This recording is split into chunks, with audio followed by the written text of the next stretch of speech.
do I make something out of what I love? Do you understand? That's where it comes in. You need to be tenacious. So most successful entrepreneurs are tenacious. And then the key thing you guys were supposed to read on, execution.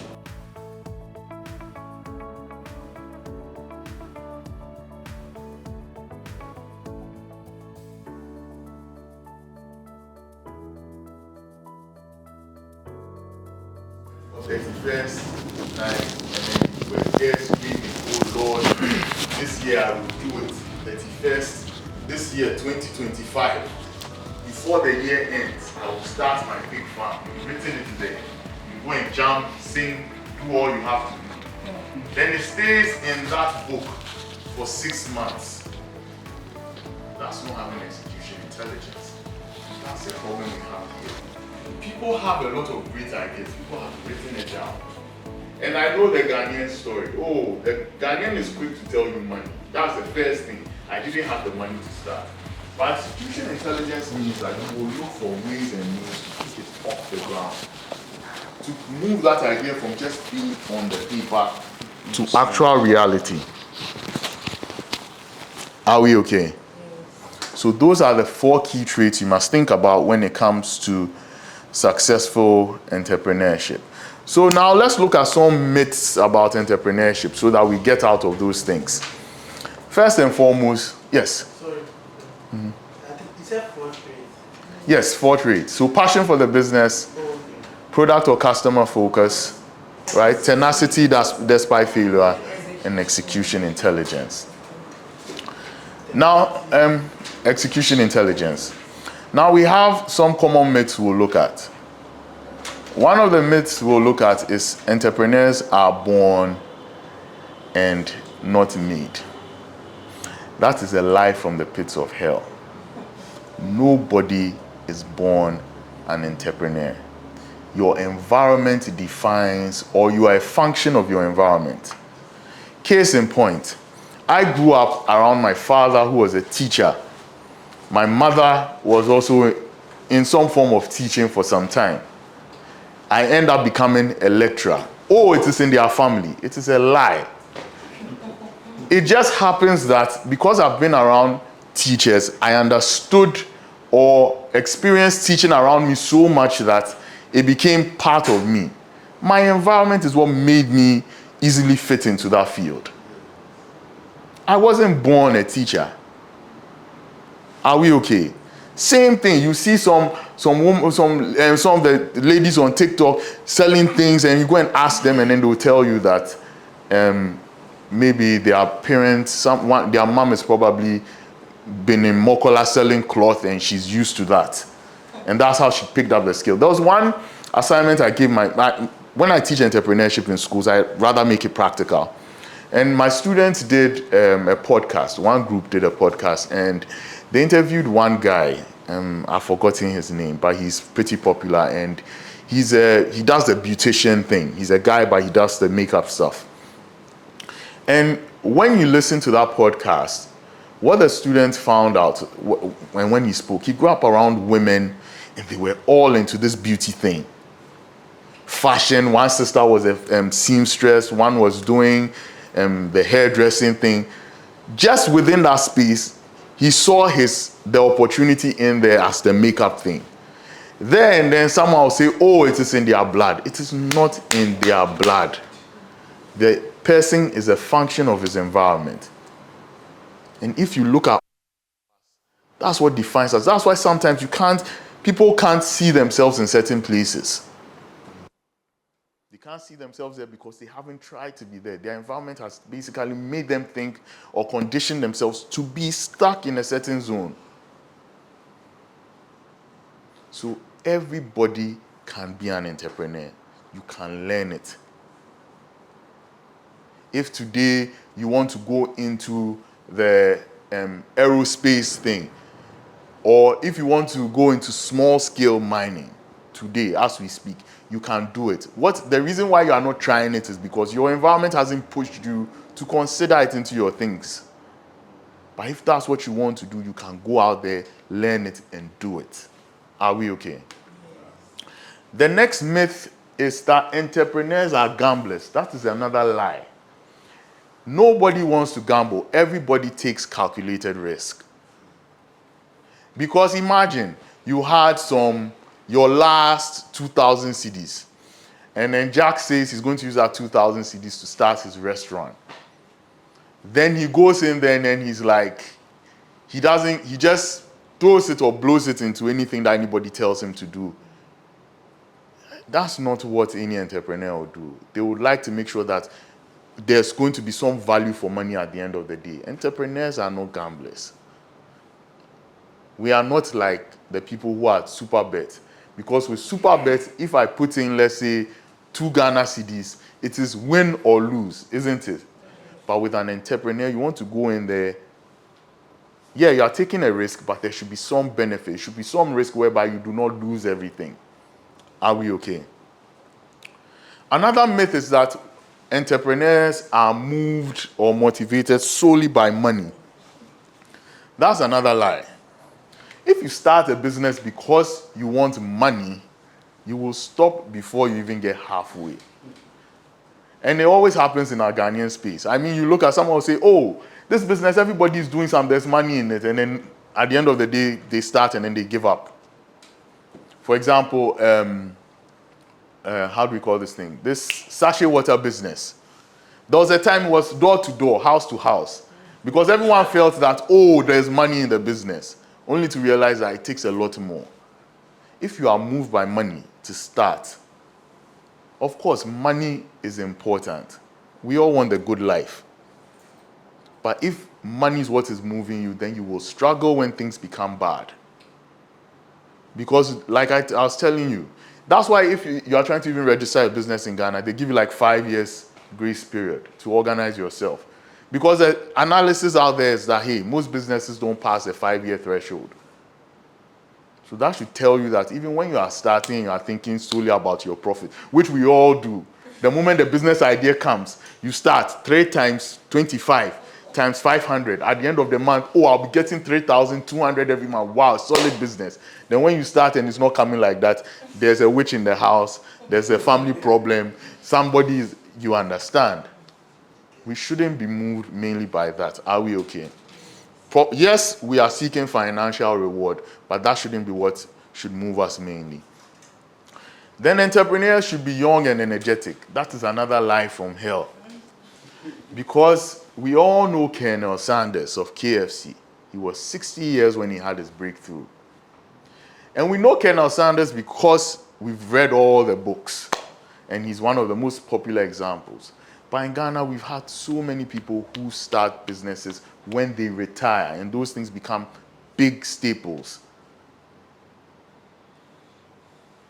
Being an entrepreneur, you can start at any age.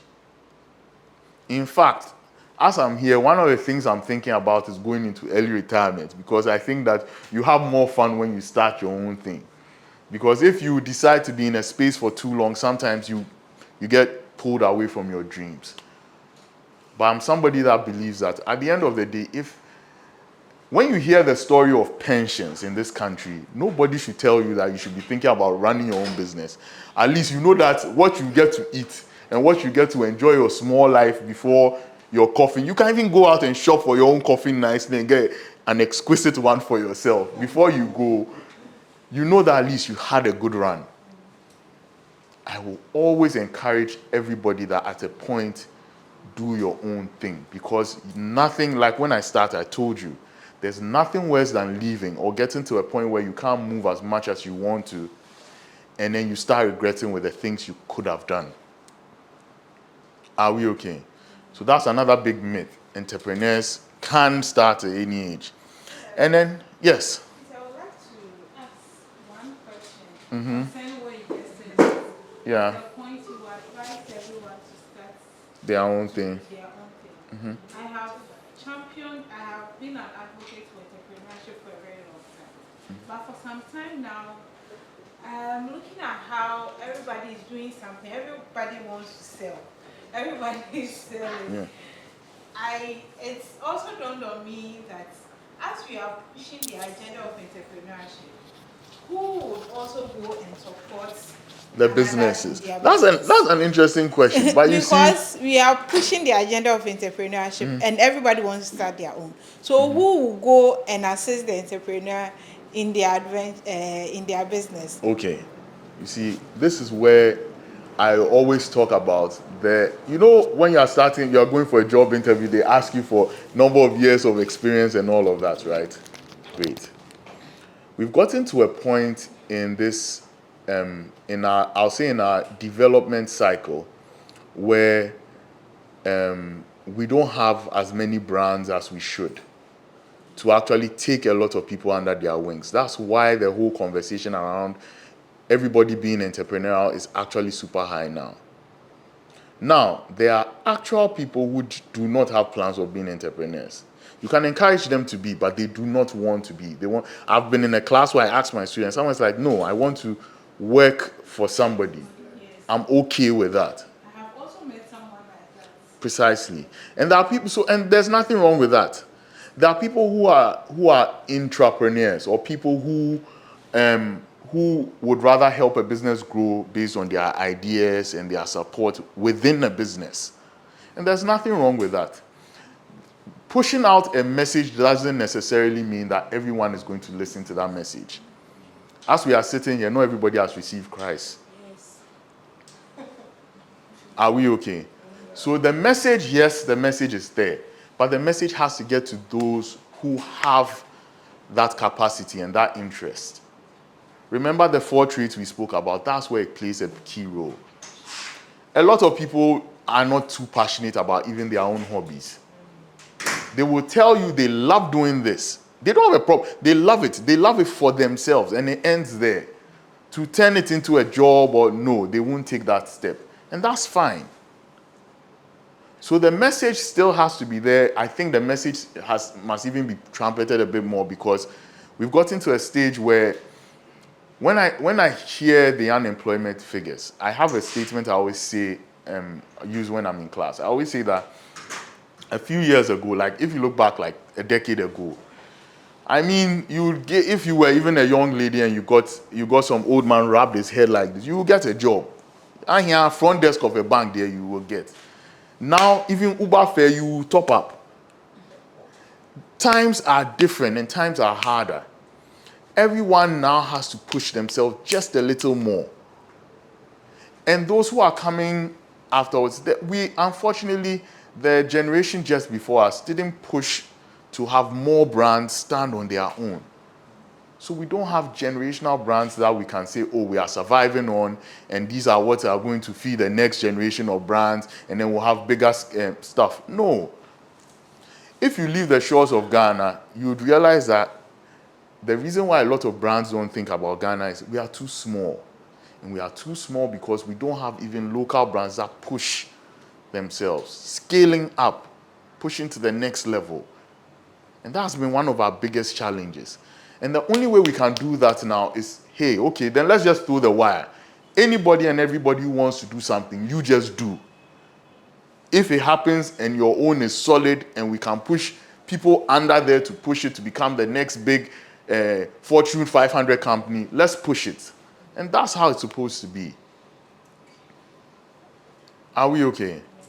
I was passing this stretch. I was going somewhere with a friend, and then I saw that there's somewhere around I think after Tema, there's a bakery. They bake a lot, and then there's a whole factory over there. I've forgotten the name of the brand, but apparently they are baking like 500 pieces of bread every day. And if people are moving along that tangent, you can imagine the factory hands, the help, the people who will be employed if we are thinking along those lines. That is what we are struggling with. The recent entrepreneurship fair we had at our place, a group won, and they did some form of akpeteshie, and then they put flavors inside the akpeteshie. And then there's a company from Czech Republic which recently came and then wants to do something with them. These people are just 15 in a group, in a class, something. But if this thing picks up and becomes something big, it's a factory pushing all of these things, pushing numbers, people underneath. Are we okay? The whole conversation now is about pushing the message there. Get as many people as possible to hear. Those who can start, they start, and then we fill in the people in there. Are we okay? Great. The next myth is that entrepreneurs love the spotlight. That is a lie. In fact, the number of rich entrepreneurs we have in Ghana who would come and sit with you and pretend they don't have anything, they are suffering just like you, they are plenty. Not everybody wants everybody in their business. I can confidently tell you that sometimes you want to invite somebody to come and speak to students and they're like, no, they don't really want to do that. It's easier when the person is like in their 60s, 70s. I think when people get to that age, they are ready to share a lot more. But the younger ones, no. They would rather not want anyone knowing anything about their brand, their business. And there are people making it here. There are two sisters who are doing fantastic in the chocolate space. They have this Jamestown something. They have, forgotten the name of the brand, but that's some awesome stuff, and they are doing super well. We have young farmers in Ghana here they are just doing their farming. You are thinking, oh, the person is struggling. But that's why he's also making his money, and it's not small money. Some of them even will tell you their story, and you're like, why? Why am I even doing this? Me, for example, if they are telling me, I'm like, with my teacher salary, I'm wasting my time. I should be using my energy into doing these things. Are we okay? Entrepreneurship is very rewarding if done well. It has its challenges, just like everything in life, but it's super rewarding if you decide to focus and push yourself. And not everybody loves to let people know how successful they are. Are we okay?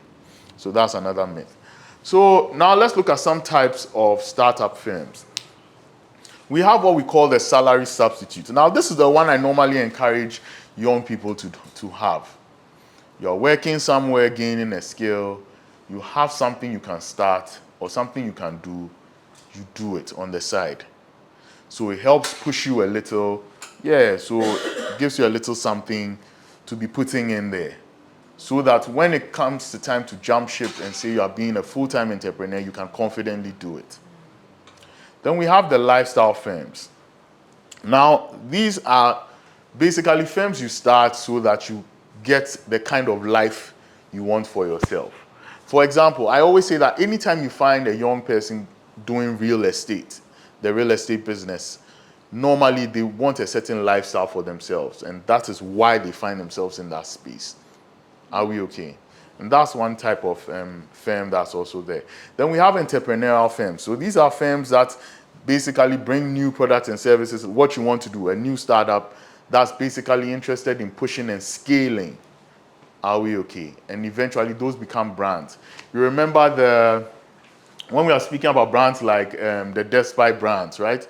This Way Chocolate and all of these things, they all started as entrepreneurial stuff. Are we okay? Great. So now another famous thing I like to teach is about opportunities and ideas. When we say opportunities, what do we mean? And when we say ideas, what do we mean? Anybody? This one's not a class, just freestyle. Opportunities and ideas, are they different or they are the same? Are they different or the same? They are what? They are different, precisely that. Opportunities are favorable chances that exist, and an idea is just a thought or a notion. I woke up this morning and I had an idea that I'm going to invent something that will take me straight to heaven. That's an idea.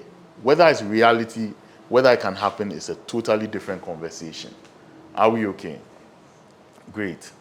But opportunities are a favorable set of circumstances that actually create that need you want. Remember when we were speaking about my video game experience? There was an opportunity, all right, but if we had looked closer, we would have seen where the proper opportunity was. Are we okay? And we'll speak more about it. Now, how do we identify opportunity? There are three main ways. We can observe trends, solve problems, or find gaps in the marketplace. Now, by observing trends, normally we would look at something we would call pestle analysis, but we don't want to get technical. So we would say that we'll look at what the actual business space is like in the Ghanaian environment. That's one way to spot opportunity. So you are listening to the news and then they are speaking about the CD declining. And whilst the CD is declining, however, gold is selling at this amount. So wait, if gold is selling at this amount and even though the CD is declining, it's going at this amount and the dollar is moving at this rate, maybe if I go and do something related to gold, it will be more profitable. You looked at this economic situation to see the opportunity in there. Or you are looking at the society. You realize that, oh, Ghanaians, they will say they are broke, but they always have money to party. So if I can do something that will fall within a certain budget, people will always come in. The social environment has told you something. You've seen an opportunity in there. You understand? And that's how you spot trends. Then you can also solve a problem. Problems usually are things that everybody goes through. So if you have a problem in your life, somebody's going through the same thing. And if you decide to solve that problem, you'd find a business opportunity in there. Are we okay? Very, very simple thing to do. You wake up in the morning, for example, I have a problem with being consistent with going to the gym. So if I decide to invent something that makes people who are lazy about going to the gym always go there, I know that there are a million people like me. So I look for people like me and then I address this issue. Are we okay? Yes. Precisely that. Then finding gaps in the marketplace, looking at what basically you can offer to people who need it. So if you know anything about diabetes, you know diabetic people cannot have sugar, right? Great. But there are alternatives. Has anybody here heard of stevia? Stevia is a sugar alternative. In fact, it's sweeter than sugar. And it's natural, it's plant-based. If they put a certain amount into your drink, you would spit it out because you'd be like, this is too sweet. But it's not sugar. You take it, your blood sugar won't even rise. So I'm always surprised that we have access to these plants and nobody is thinking about pushing stevia to be the next main thing, sugar alternative. Making our kids prefer stevia to a point that is the only thing they will think about when it comes to a sweetener. Because we have a problem. The African easily becomes diabetic. That's where we have those traits in there. If we were to do a small sample even in this class, we'd see that, out of the number in here, more than half of us will have people who have diabetes in our lives. Meanwhile, there's some way to solve this problem. You understand? So these are the three main ways you can identify opportunity. Now, once you've seen an opportunity, you have to more or less understand that opportunity and see if it's commercially viable. After identifying the opportunity, the next thing we have to do is actually find a way to make sense of the opportunity. And that's where market research or marketing research comes in. Now, once you undertake this research bit, this is where you push yourself to find out that product customer focus we were speaking about, that balance between the two. Now, first and foremost, you have to identify what you call your target market. When we say your target market, they are the people who are most likely to buy what you're offering. His restaurant is targeting maybe young people, right? So we'll be selling check food with a lot of oil inside. He's not targeting those of us who are scared of, getting some heart disease or something. So those who want to have a quick, fast one, they'll go and buy, just like Aduane Pa, right? I hope you know Aduane Pa. They sell check, like old school check. So you know when you're eating, the cholesterol is going to the right places. You understand? Then you know that if, for example, he was doing a restaurant that is mainly dealing in healthy diets and stuff like that, he comes to meet with Sami and they speak about it like, let's do something that's more conscious about people's health and well-being. Then that one, it targets a different group. And that's all restaurant business. Are we okay? Same thing. someone is into bead making. The person would do beads for outing. Someone would do beads, and the beads are meant to be for something else. You understand? Someone can be in the music space, but somebody is doing gospel, somebody is doing R&B, someone is doing hip hop. Are we okay? Precisely that. You need to identify your target market, the people who are more likely to invest in what you are going to do or what you are going to offer. And we have a term for that. We have something we call personas, customer personas in marketing. Now with personas, what you are trying to do is that you create the ideal type of customer for your business. For example, when it comes to social media, when they say Instagram, the persona of somebody who uses Instagram is a young, materialistic female. That's not all the women who use Instagram, but those are the women who use Instagram a lot more. Are we okay? If you speak to any, the Gen Zs, if you mention Facebook, some of them will be like, that's so old. They won't think about Facebook at all. So if you know that you are doing something and you want to push it to a certain group, and those people use Facebook a lot, then you know that you are speaking to a certain kind of people. That becomes your target market. Are we okay? So target market, generally people who are more likely to invest in whatever product or service you are pushing out there. Are we okay? You have to build a persona around it. So you ask yourself, what I am doing, who is more likely to buy or be involved in what I'm doing? Once you have a fair idea of that, you have your target market in there. And that abstract manner in which I'm teaching you or speaking to you about, it only works in our field because here in Ghana, we do not, or our context, because here in Ghana, we don't keep data too well. So to find data on who is using what is a bit more difficult. You can take advantage of something we call the Ghana Lifestyle Statistical Survey. That's by the Statistical Sciences. They do their survey, they have the results out there. But it's like every 10 years when we do our census, then they do that thing on the side. And that'll change a lot. We don't have too many marketing agencies doing that customer survey thing because Ghanaians don't like to buy. They like everything for free.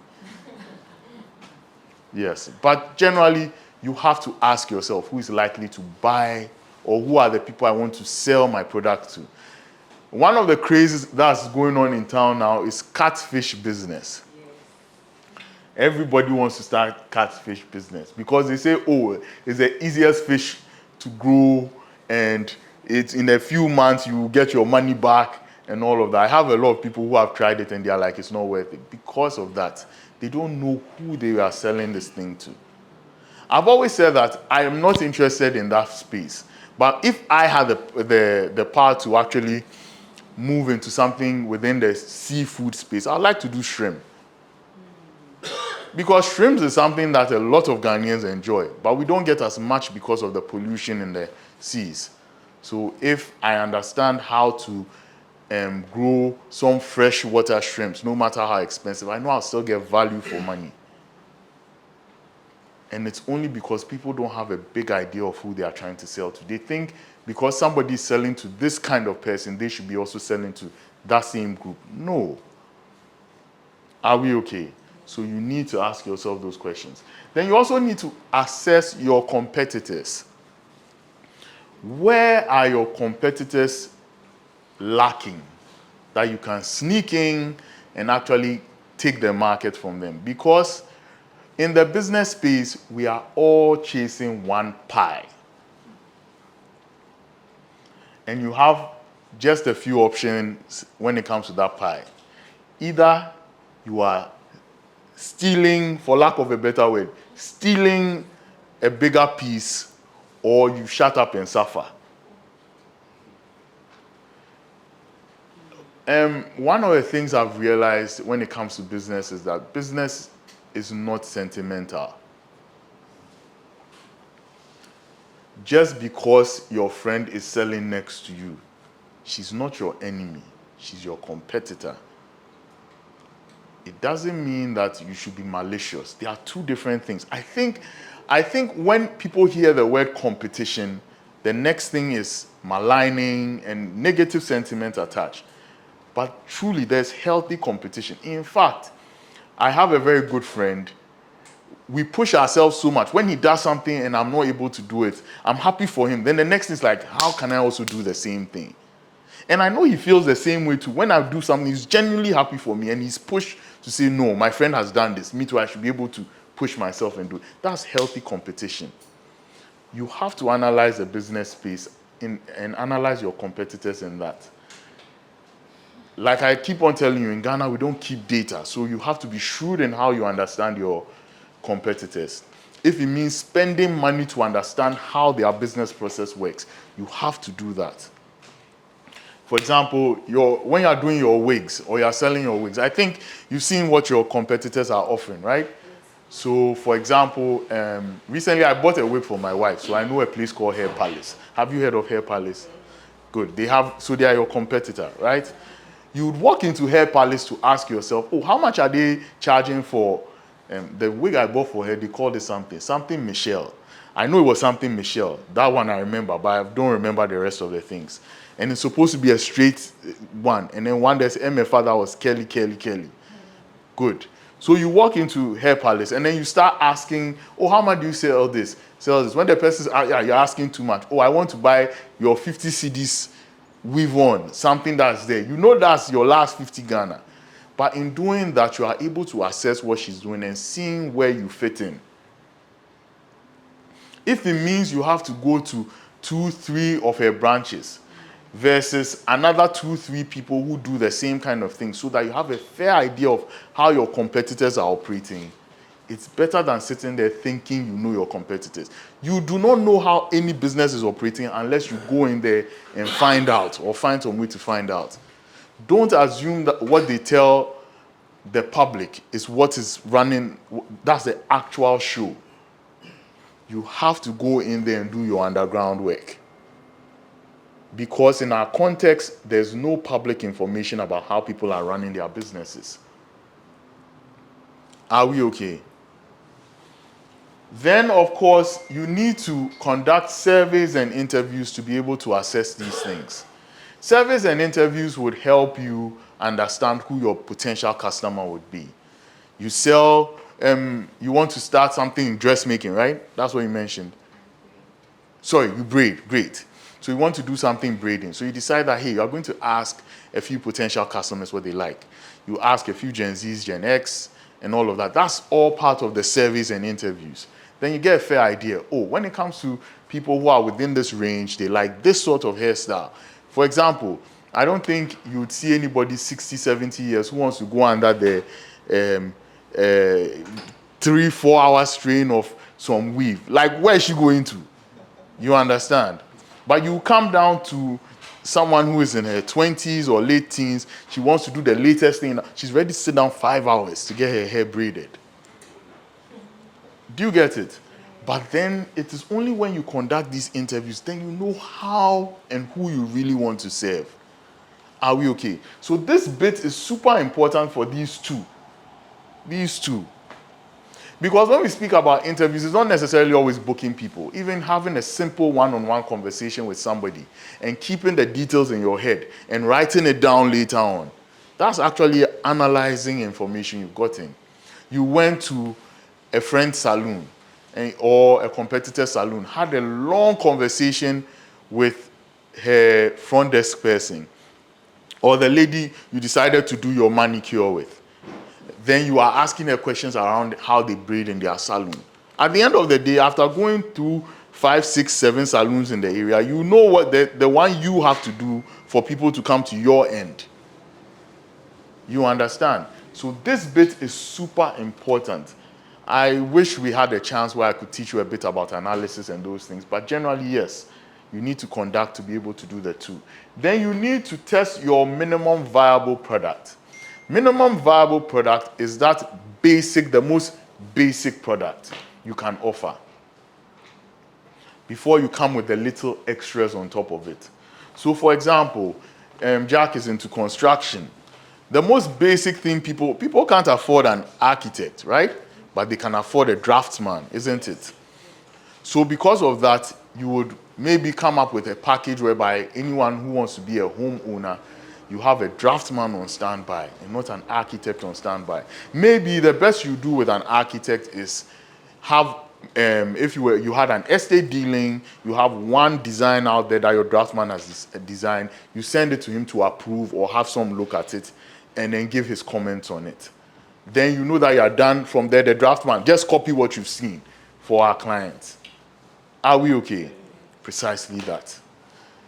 So you need to always make sure that you have that minimum viable product that people, the most basic, that at the end of the day is satisfying their most basic need or want from your product or service. Are we okay? Good. The next thing we would have to consider is planning or writing the business plan. You see, in Ghana, we have one very bad habit. All the thing happens in our head. And in our head, everything is fantastic. Nothing could go wrong. We don't even think of the negatives. In fact, if someone comes and starts asking questions, what if this person is a hindrance to your progress? But that is why you need to write a business plan. You need to plan. Because without a plan, everything will be too positive in your eyes. You will never see the problems. Now, let's look at the reason why you have to plan. Now, if you look at, this is an outline of a business plan. When you get the chance, please go and read on each individual one. But you'd realize that when you start doing the breakdown of actually going into the details of all the components of the plan, you will start seeing where potential challenges will crop up from. For example, financial projections, the biggest place where issues happen. When you were doing the business in your head you had everything already sorted out. You didn't account for the loan you were going to take from somebody. You didn't account for the change in dollar pricing. You did everything perfect, that you already had this. That's why you were able to do 3 times 4 times 6. Then you know at the end of the week you get 3,500 every week. So it's a good business. Great. You didn't plan, you started. When you start it, then you start realizing that, that 3,500 you were expecting, you probably didn't account for the fact that you'll be paying salaries. You didn't think that the tax man would be coming to chase you. After those 2 things just started rolling in, that 3,500 started becoming 1,500. The 1,500 is not, that's not it all. You realize that, you didn't account for borrowing money from somebody to start the business and paying it back with profit, with interest, I mean. And then at the end of the day, by the time you are done, you say, the business is not a good business. It's not a good business because you did not plan. So it's important to do the business plan. Are we okay? Super important. I advise that if you can't do a business plan yourself, contact some people to help you with it. There are a lot of people who are done with business administration. If it even means paying just a little for the person to just look at certain things for you. Maybe you know that, you can do you can't do executive summary unless the thing is done. You can do company description on your own. You can do organization and management on your own. You know the products and services you want to offer. You know the marketing and sales strategy in your head, but you can't do finance. You can't do market analysis. You look for people who have the skill and ask them for just that specific bit and explain it to you. It becomes cheaper. But the most important thing is that you need to have a plan. The plan will give you the direction where you want to see yourself. It's the number one reason why businesses in Ghana do not scale, because they do not have plans. The mindset is, I'm starting my business, I'm not thinking about the next 20 years. The next 20 years can come and go. But if you tell yourself that in the next 2 years, you should be at a certain level. If you are not there, you realize that you start feeling the pressure. You start pushing yourself to get there. In the next 5 years, you should be serving this number of customers. So then you start realizing that, this is the things I want to achieve and how to achieve them. In our own lives, I realize that in our own lives, we have that challenge too as well. You wake up in the morning, sometimes we live on everyday principles rather than living on plans. So for example, by age 30, I should have this for myself. You are getting to age 25, you weren't thinking about it too seriously. Age 29, it's still not coming in there. If you don't have a plan, you'd realize that you just be living. But if you tell yourself, by this time I should have done this, when it gets to a certain time, you realize all of a sudden your bells and whistles kick in. You start getting aggressive about doing certain things for yourself rather than being laid back about these things. I told you that I told myself that at a certain point I'm going to go into early retirement because I want to do certain things. So I've given myself a certain target. If I get to that point, by hook or crook, I have to go and do what I have to do.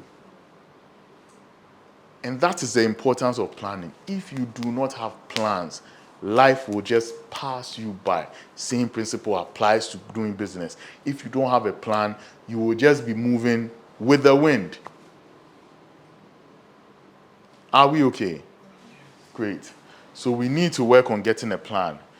Then next, we have to decide on the right business structure once we have a plan. If you go to school, they will rattle advantages, disadvantages. I'm not going to go around those things. No, you all know those things already. But you have to decide clearly which structure or which approach you want to take.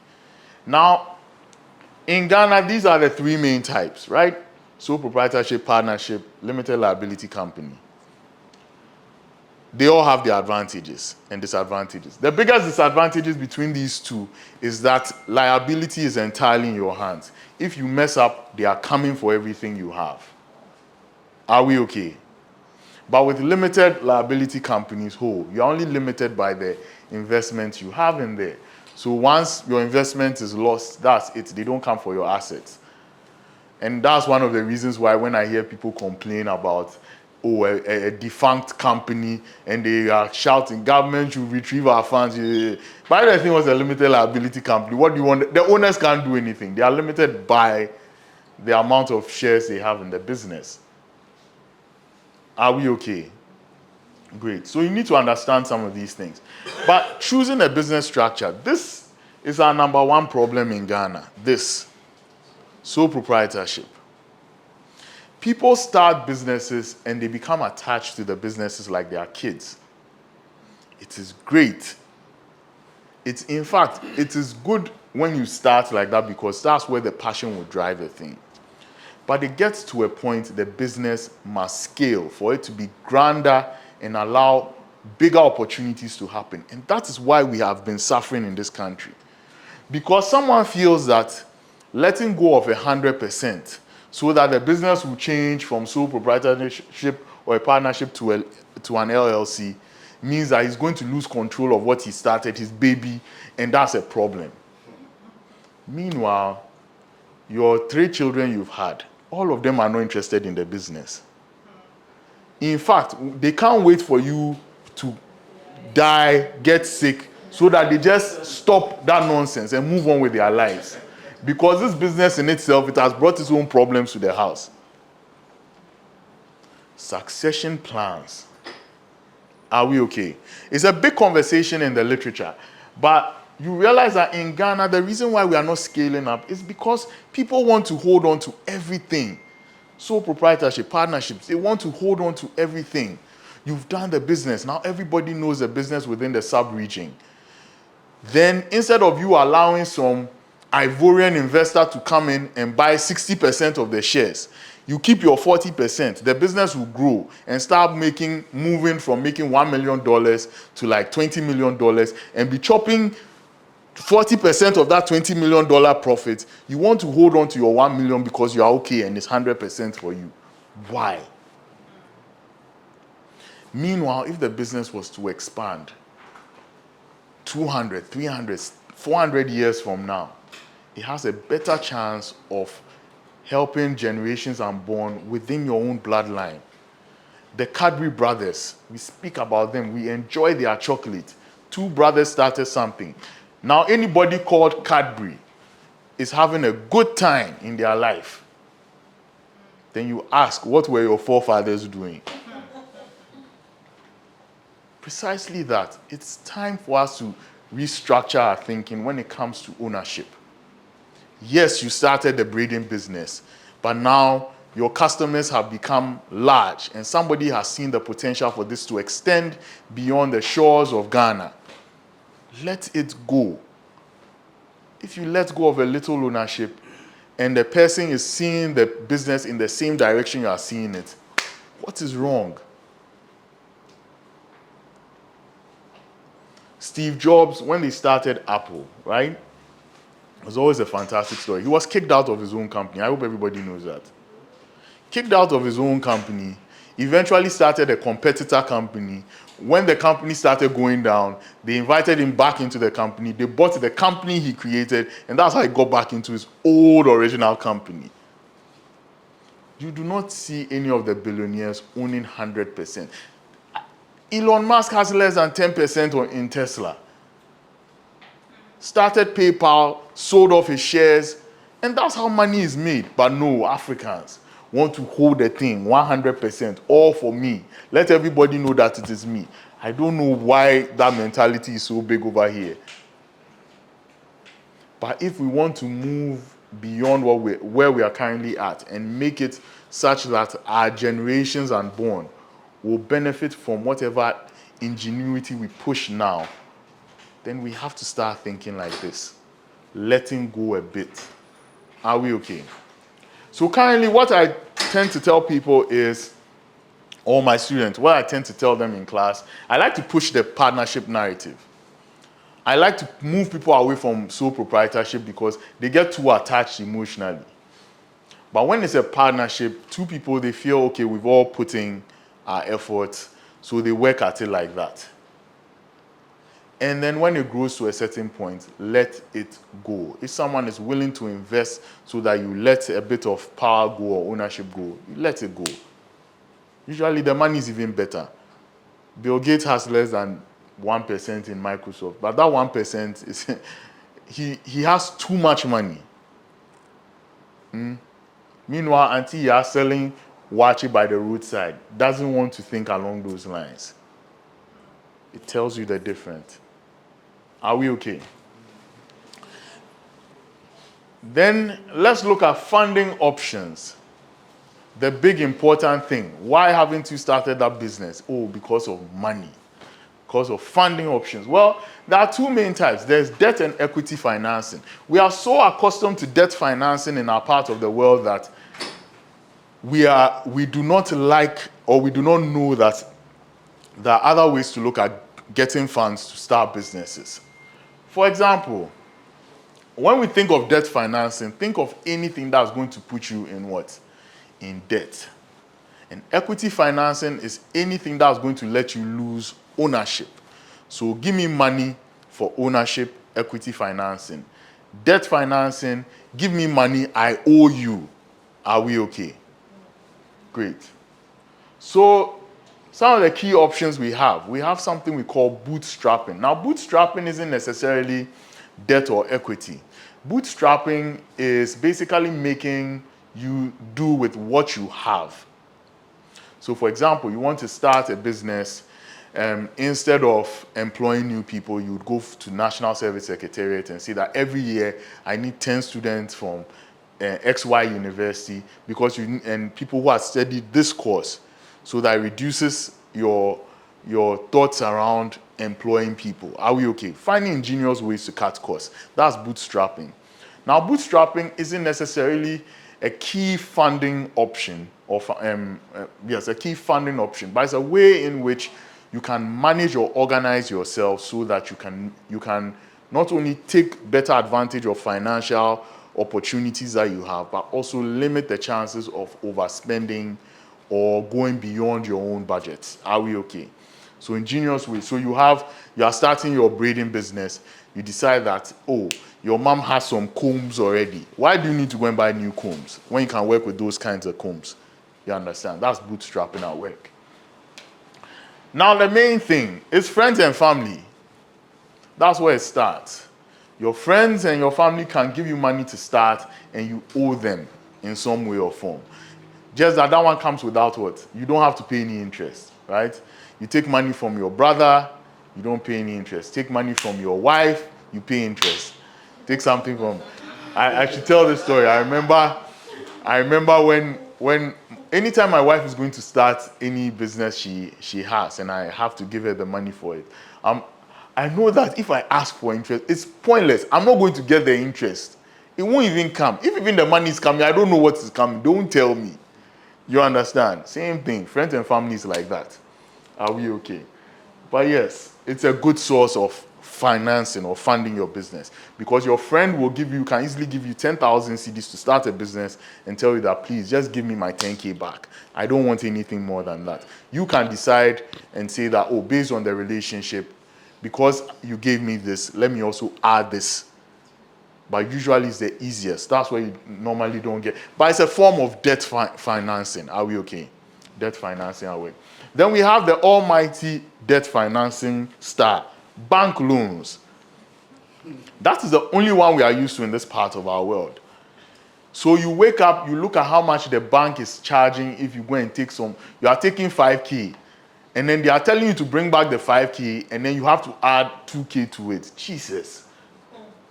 So the whole mindset becomes, instead of starting a business, you start thinking, am I going to work for somebody? This is free money. That's how people think about it. But no, it isn't. If you don't have the money, you can't start. Why don't you also take it and use it as a motivator? It's also there.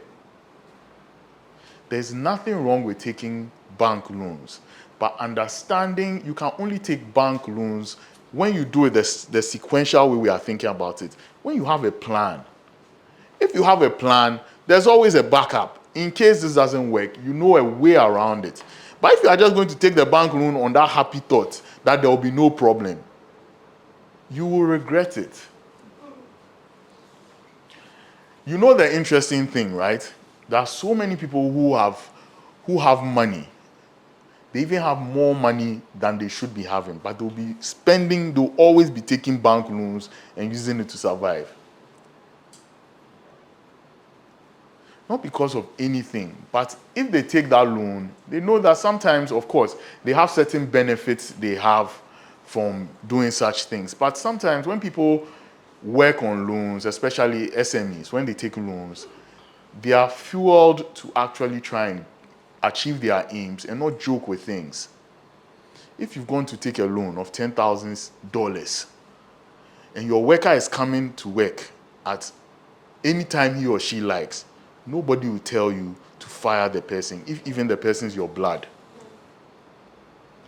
But because we are so sentimental with everything in our part of the world, we tend to look at loans from just that dimension. But loans can also be motivators for you to do what is right and actually structure your business right. Are we okay? Great. Then we come to the ones that are more equity in nature. We have angel investors. Angel investors are usually successful people in business who have decided that, well, now that they've gotten to where they think they've gotten to, they want to help other people reach their goals. So they'll push some money into your business. Normally, angel investors, they are not even interested in profit. They just want your business to run. If it runs, you bring the money back so that we push it into another business for it to run. There's the Ghana Angel, is it the Ghana Angel Investor Network or something like that? There's one like that. I've been trying to get them so that I can have a conversation, really understand how it works here in our part of the world. But trust me, there are people who are gaining from these angel investors as well.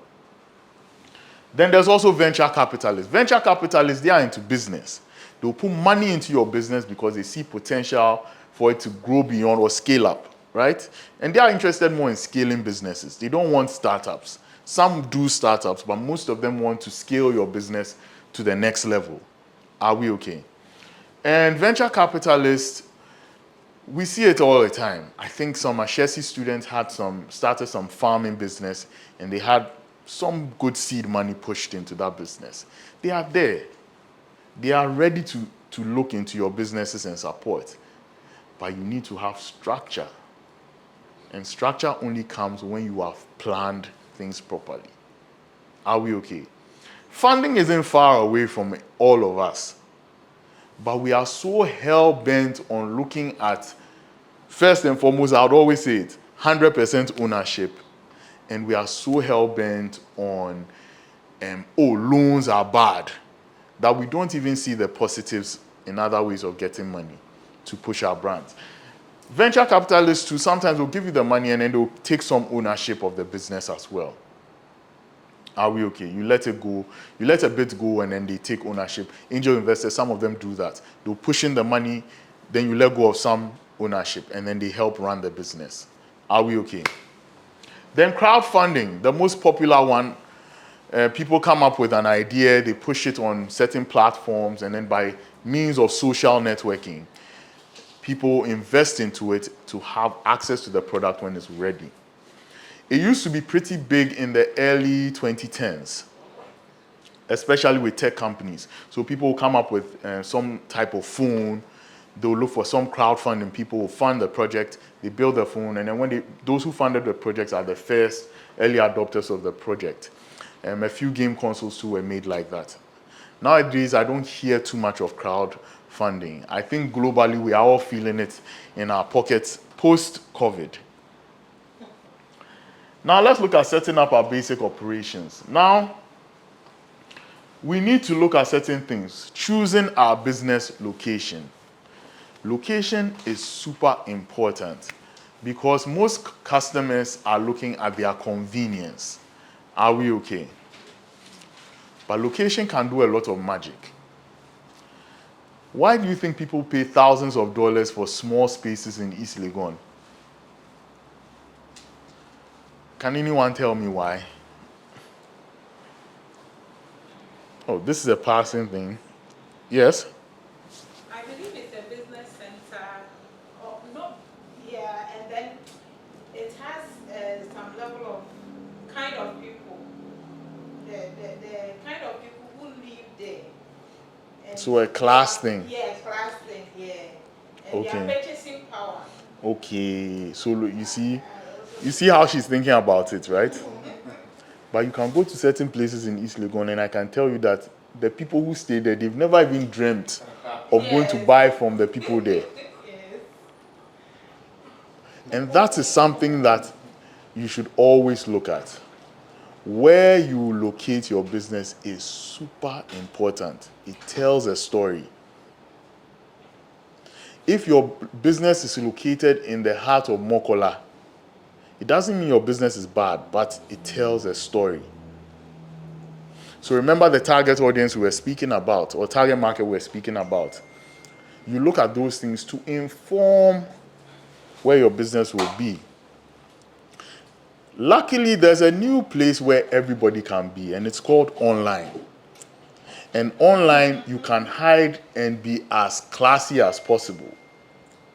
Someone can be staying in the heart of Choco, but when the person shoots their social media footage, you will think you are buying from Paris. And that's the beauty of online or the virtual. And virtual is also a good place to look at in this 21st century, especially because we are now beyond geopolitical conditions when it comes to our products and services. If you wake up and what you are doing, you are thinking only Ghana, then I think you've lost yourself. You are thinking somewhere 1950s. Your customers are largely global in nature. I know people who are doing business and they haven't dreamt of the Ghanaian audience in any way. They are not looking at you because you are not their target market. And luckily, because of the online place, anywhere has that potential. You also look at how you set up your workplace. You need to acquire the necessary equipment and supplies and establish operational processes. Now, this bit, I was trying to pick it out of something in the marketing process. There's a service component of the P's. We have 7 P's. We break them into 4, then 3. The 4 product, price, place, promotion. Basic. Every business has that. Then we have the service piece, which are the people, processes, and physical evidence. Now, those are the side things that are here we are speaking about, that define how people will see your business. Operational process, you are looking at both the front end and the back end. What the customers, you want the customers to see versus what must be done at the back end. Are we okay? Super important for you to understand that. All that is actually done in the planning phase too as well. Are we good? How your staff should look or speak is super important. Have you ever gone to a salon and then the people are friendly no matter how, they are just friendly when they speak to you, they are smiling. And that's the only reason why you go back to the place. I have a place where I wash my car.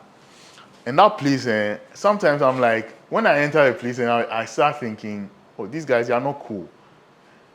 I think they only smile with people who are riding the latest cars. If you are riding an ordinary ride, they know they watch your wheel.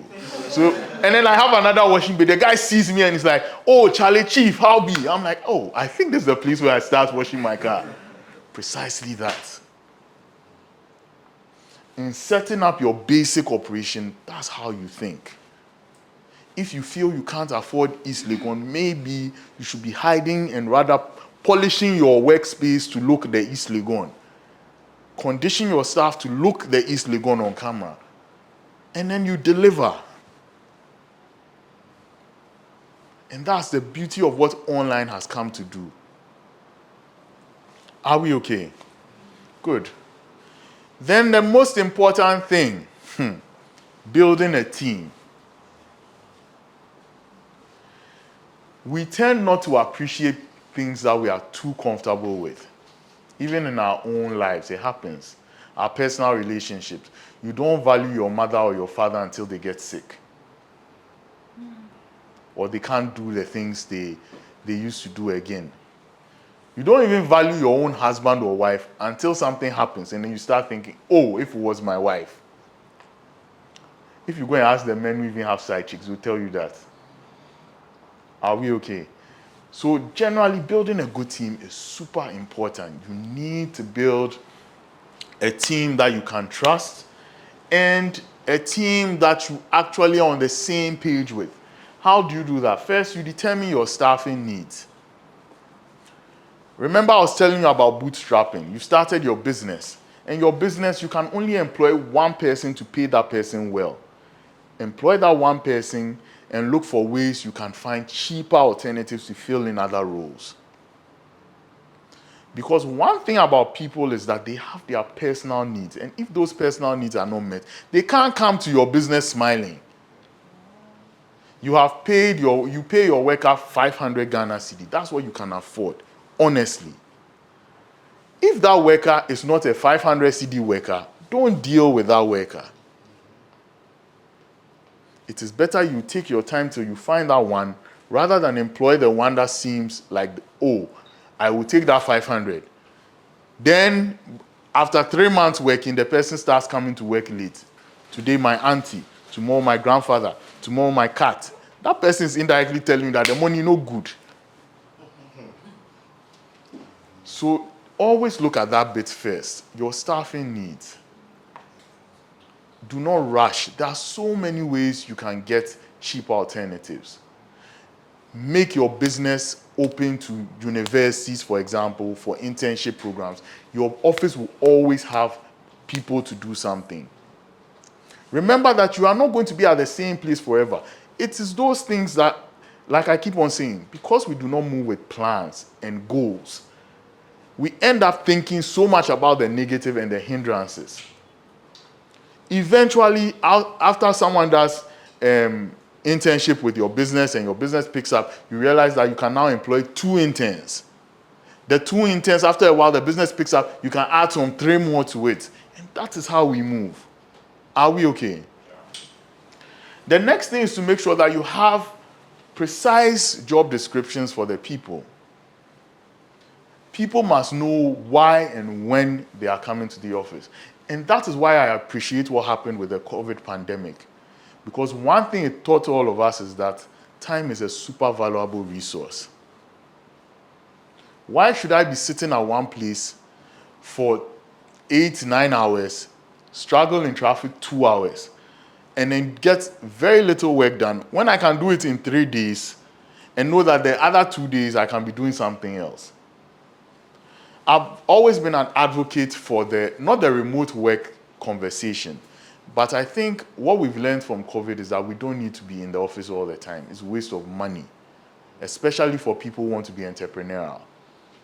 When you employ people and you have the things they have to do, if they can do it from their home and they are doing it well, you don't force them to come to the office. It's cheaper for you.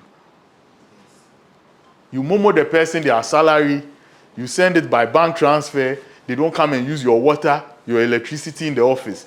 Cheaper for you. Your internet, safe.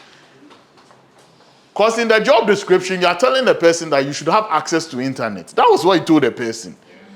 It not concern you how the person get the internet. You understand? It becomes cheaper for you. So you know that, oh, if this person is doing 2 hours and the 2 hours is getting the job done, that's fine. Then only the essential stuff that you need in your space for that amount of time, you push towards the office for that amount of time. Time is a valuable resource for every business. And job descriptions will help you a lot. You've employed an IT guy when you probably don't need an IT guy. You could easily have gotten some IT firm to handle your back end for you and you have peace of mind. Cheaper. You need to understand these things. Then in your recruiting and hiring process, not just hiring process, firing process as well, you should be clear with these things. If you are looking for certificate people, look for your certificate people.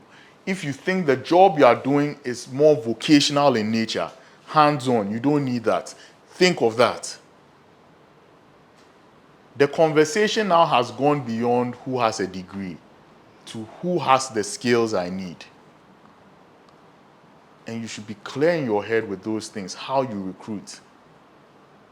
And be fair about it too. For example, one of the most unfair places to be employed in is the education sector.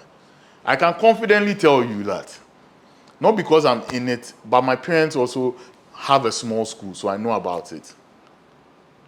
Someone can have a master's and someone can have a degree. But at the end of the day, if you go and you realize there's a field that deals largely with passion and people who are ready to push themselves. I'm a big advocate for stopping to pay people in the education sector based on their certificate, but rather their competency. The students coming out, are they getting the skills? Because everybody can get a certificate. But whether they are doing that based on their and pushing out those competencies, that's another conversation. All that must come into the whole concept of recruiting and how you hire, how you fire. For example, you've gone to get, do you need your construction guys to have some certificate? But you'd probably need someone to have a certificate when the person comes to, like, let's say, the guy, the foreman, right? The foreman should have some understanding of the mixture of the concrete. I still remember my pre-tech, so I know. You understand? You still need to have some understanding there. But the main person who is mixing, the mason mixing, the person is just physical labor. And if you have somebody who can mix and make 1,000 blocks in 3 hours, you want someone with certificate to come and mix blocks, that same 1,000 in 5 days, definitely it won't balance out. So you need to have a fair understanding of what you need. And then you shouldn't be afraid to fire. Ghanaians are too sentimental. What would the person eat? If the person was concerned about what they'll eat, they'll come to work and do what they have to do. So you should also be ready to let people go. And let people go without any malice. I I had some people come and work in my game center the early days, and they were misbehaving. Me, if you come and you misbehave, I don't have a problem. I'll wait for the month to end. Then I'll tell you I can't work with you. And then I'll still see you in town and say, Charlie, how be? Why? It's not a fight. So at the end of the day, some of them see me and they are surprised that I'm okay. I'll see you. I'll say, oh, Charlie, I hope everything's fine. It don't concern me what happened after that. This is your life.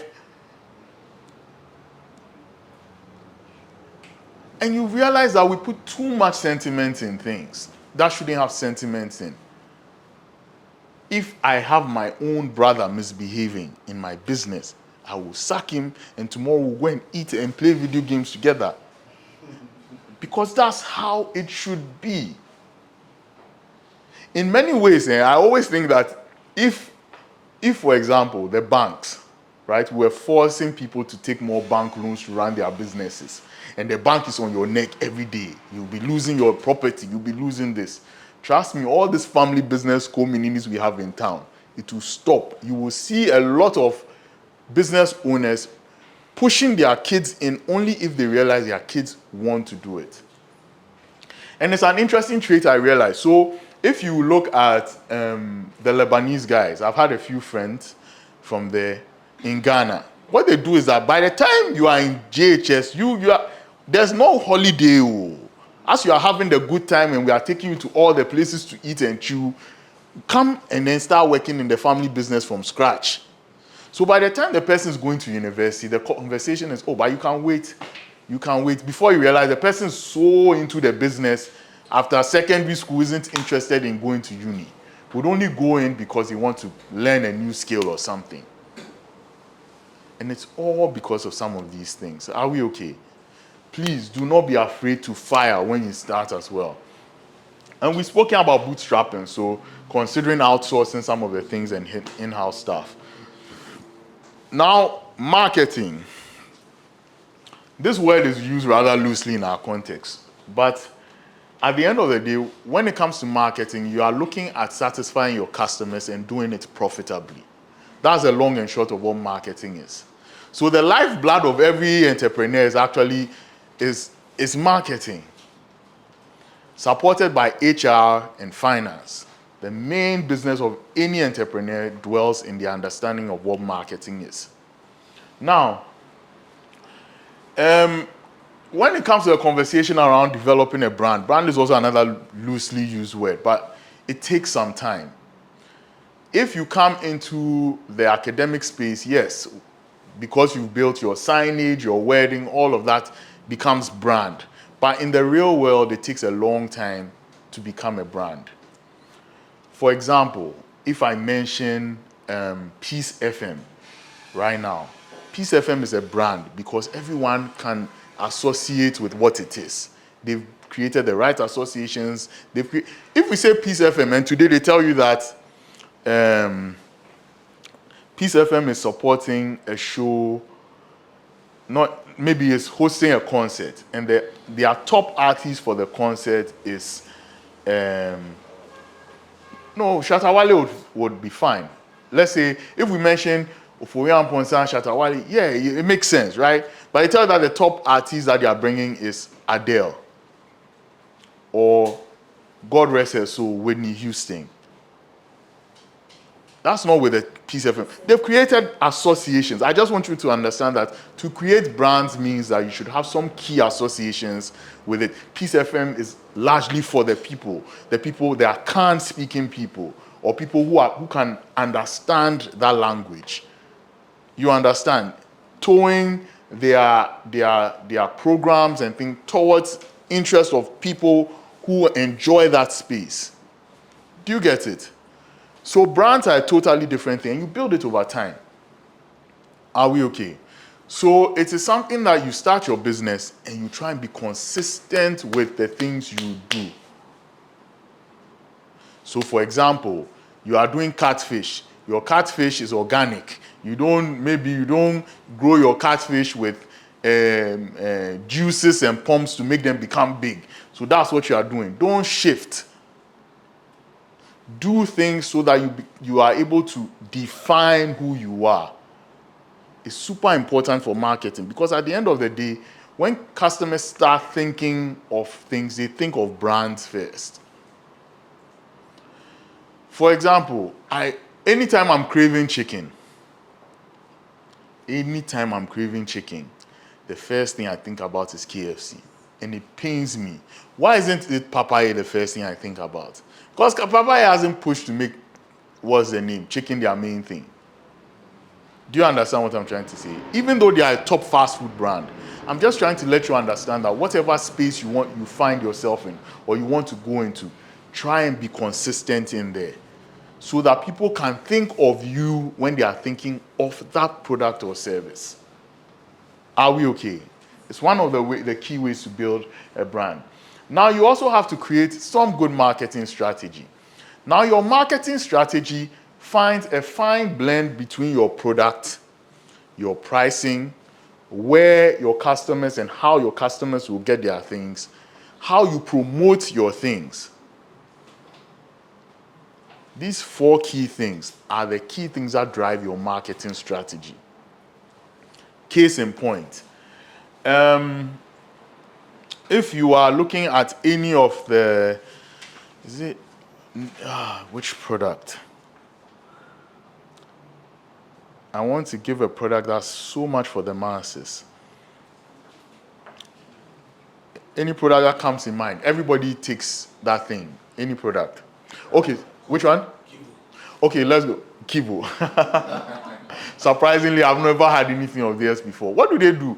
It's just a Gary thing. Yeah, because of TikTok, I'm forced to know what they are doing with themselves. But I've never had anything of theirs. So let's stick to Coca-Cola, for example, right? Coca-Cola is everywhere. Now, Coca-Cola, do you remember there was a time somewhere 2017, Coca-Cola woke up one day and said, they were going to increase the price of their Coke to like 3 cedis. And Pepsi was like, they were still 1 cedi. It didn't take 2 weeks. Whoever brought that idea went back, fasted and prayed, and saw that no, they were going to hell if they moved along that tangent, and came down. Now that's marketing strategy at work. Looking at the pricing bit. Your customers won't spend beyond a certain amount for certain kinds of products. Are we okay?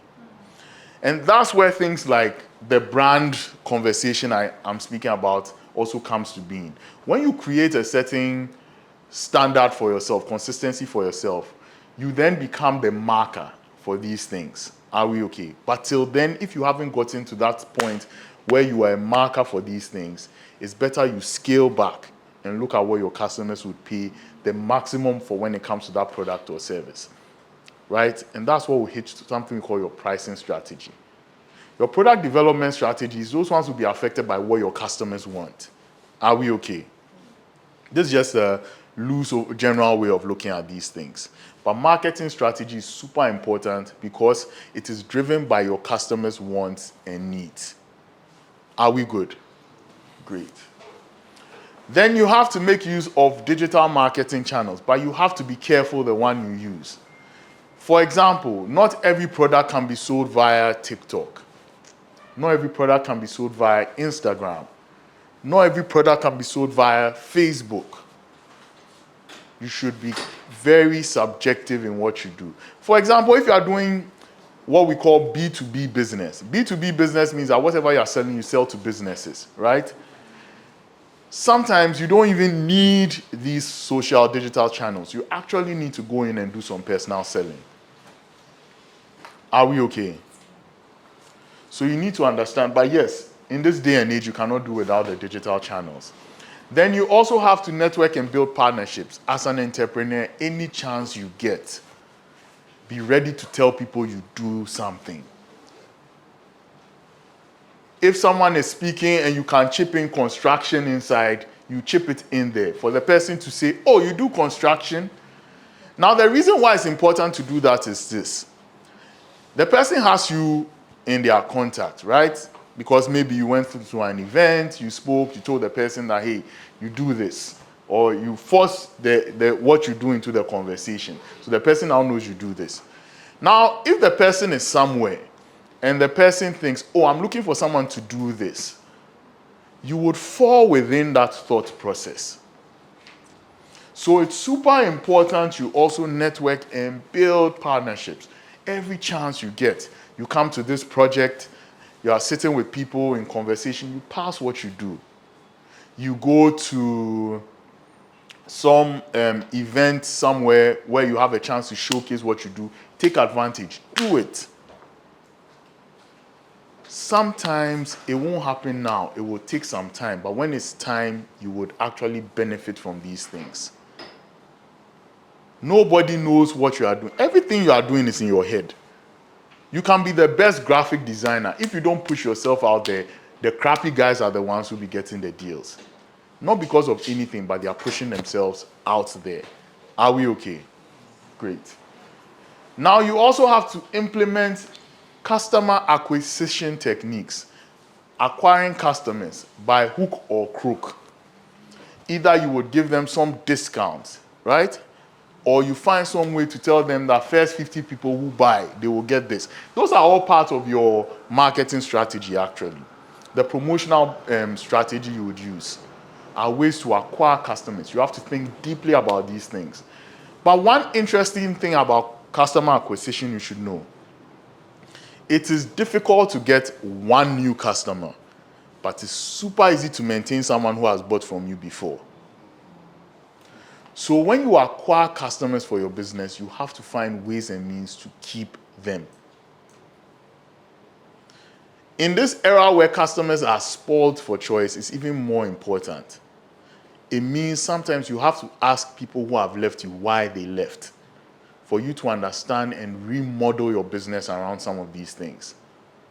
Someone probably left. So yesterday I was telling, there's this restaurant I like to buy from. Anytime maybe there's no food at home and then I'm busy and I can't cook, I order from them. And I'm so cool with the rider to the point that I just mentioned my location. The guy knows, oh, it's me. And he will just come. And he hadn't heard from me for a bit. And then he came. When he came, I told him that the only reason why I stopped buying from you guys, I called your restaurant one time. The lady never made my order available. For like 2 hours, I wasn't getting this thing. Called back only to find out that she didn't even tell the kitchen about my order. And that was just it. I didn't say anything again. Say you have plenty customers, so it's okay. Losing one won't change anything. When I told him that, he was so remorseful. And I was like, well, she should be grateful I don't know the owner, because me, I'm a marketing person. These things, it pisses me off. Because someone has invested money in their business, and then because of your shitty attitude, forgive my French, you are losing a customer. I would actually call and speak to the owner of the business. But when I told him, then he realized, and that's precisely it. Ghanaians don't like to do exit interviews. Why people left. You should try and find out why people left. Sometimes it's not you. Sometimes you are doing everything fantastic, but they just got something new they wanted to try. So it at least gives you confidence that you are not doing anything wrong. But it's just something new they wanted to try. It's not you.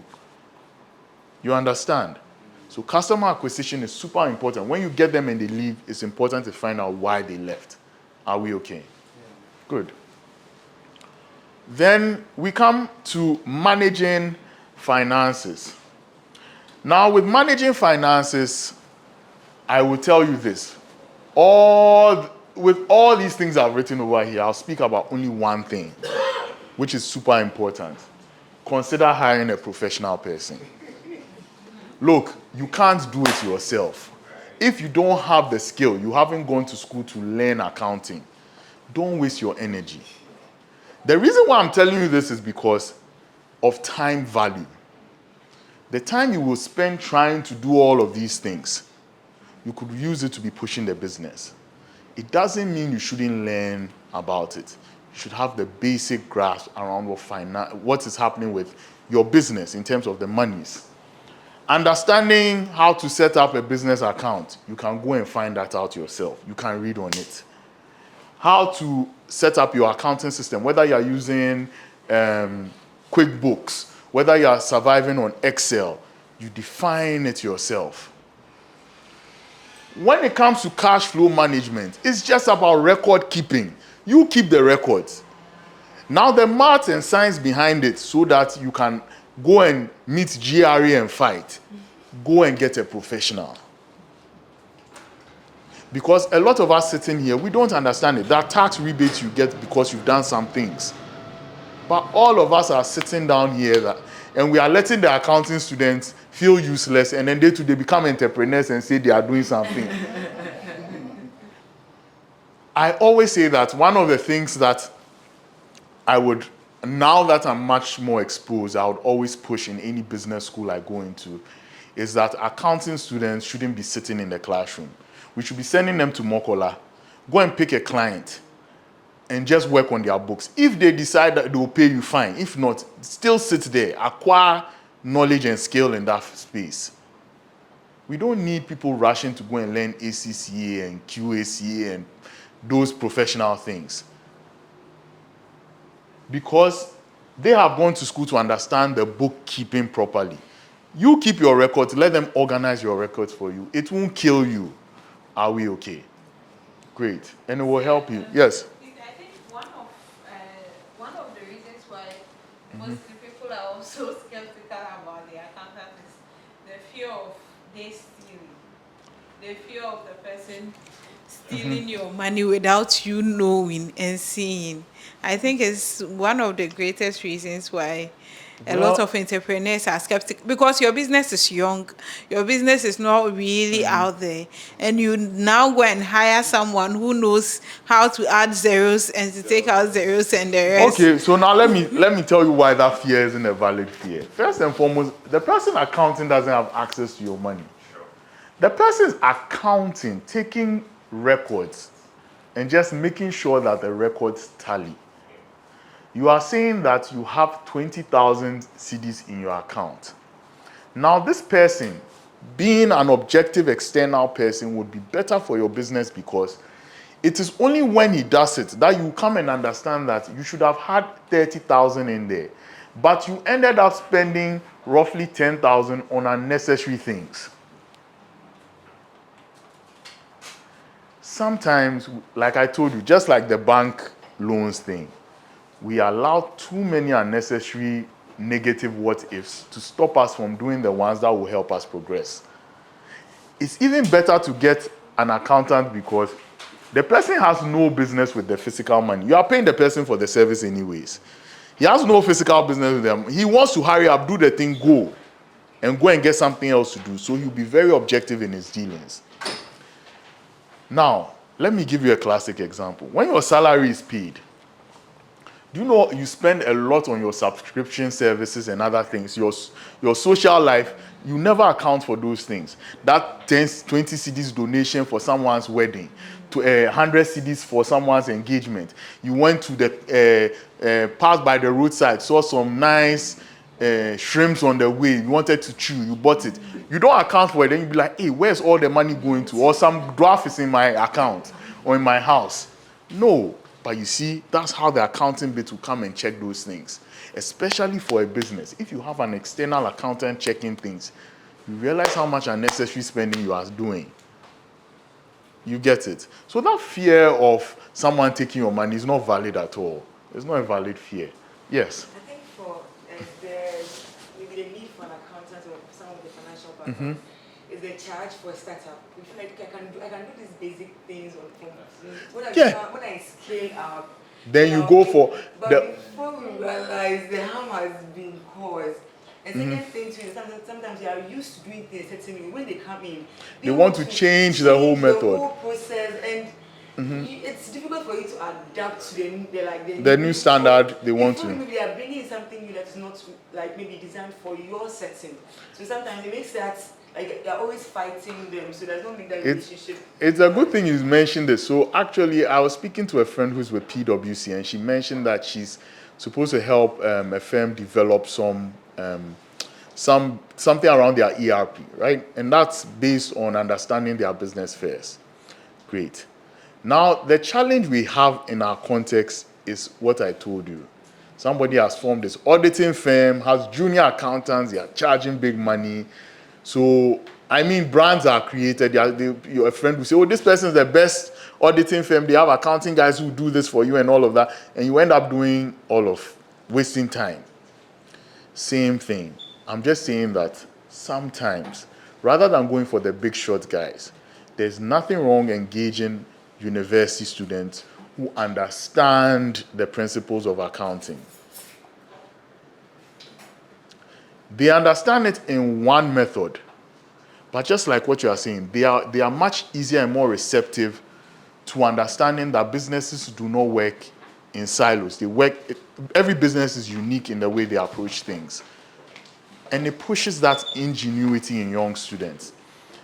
I think one of the universities that does so well with that is Ashesi. Most of their business students are pushed not to think along the lines of, oh, because we know this straitjacket approach. But if you go into a business, you look at the business and design whatever you want to build around the business and not there. So I think sometimes dealing with people who are younger, novice, giving them a chance to experience some of these things also helps in their growth, and then also helps change that narrative as well. Sometimes the established people, they are not ready to let you change, because if you change, it means more work for them, and they want to do other things with their time. That's why it looks like they would force you to.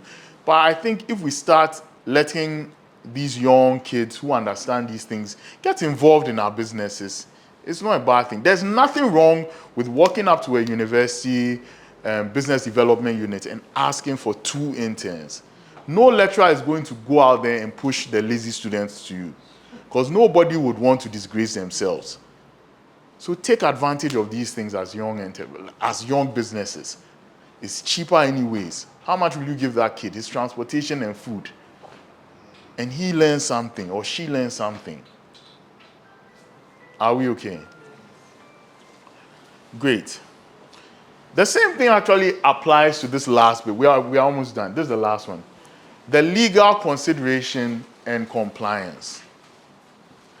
Ghanaians don't like to read. It is not a myth, it's the truth. If you tell Ghanaians to spend time to just understand 10 business laws, trust me, you've given them the biggest homework. But that's something we should try and do. Get accustomed to the laws around businesses and how they operate. Lawyers are expensive. Getting legal advice is expensive, but you can cut the cost if you decide to do a little sit down and reading. Are we okay? Because in doing your business and trying to make your business satisfy customers in a unique way, you will develop something we call intellectual property. Your approach, your style, your unique way of doing things. And if you don't understand how to protect those things, anybody can just up and copy it. That is why today, Madame Veronica, even with all her ingenuity in creating Veronica buckets, she can't get 1 CD out of it. She would only get accolades, but the truth of the matter is that someone should have told her about protecting her intellectual property. Like by now, anybody who buys a Veronica bucket, she has saved some 1 CD somewhere, and it would have been generational wealth. Find time to read our business laws. They aren't too difficult. They are all over. It's also good to also create necessary legal documents around hiring, firing, salary, compensations, all of those things. It's great to also understand those things and create legal documents around these things. And then also look at how you can insure your business. I'll be a hypocrite if I tell you that I believe in insurance.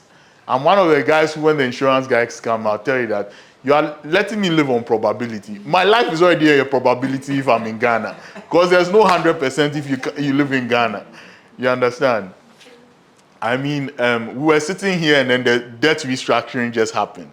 If your money was in something, it's gone. Why should I come and put it in insurance under the promise of, oh, one day I'll need them? Then let me keep it under my bed. When I'm ready and I need it, I'll use it. You understand? But yes, when it comes to business, you have to look at insuring certain things, especially the kinds of business you want to go into. You mentioned import and export. You have to think about it. Because sometimes it won't be your fault.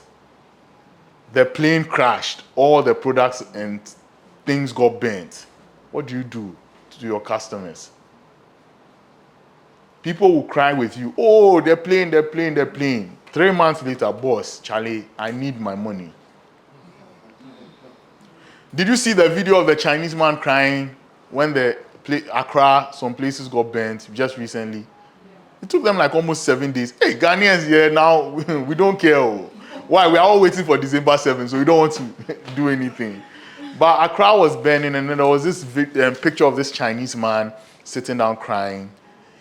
And I can tell you he's crying not because of anything but this. If you insure your things and something, they tell you your factory is burning, that's when you even turn and sleep well. Because you don't care.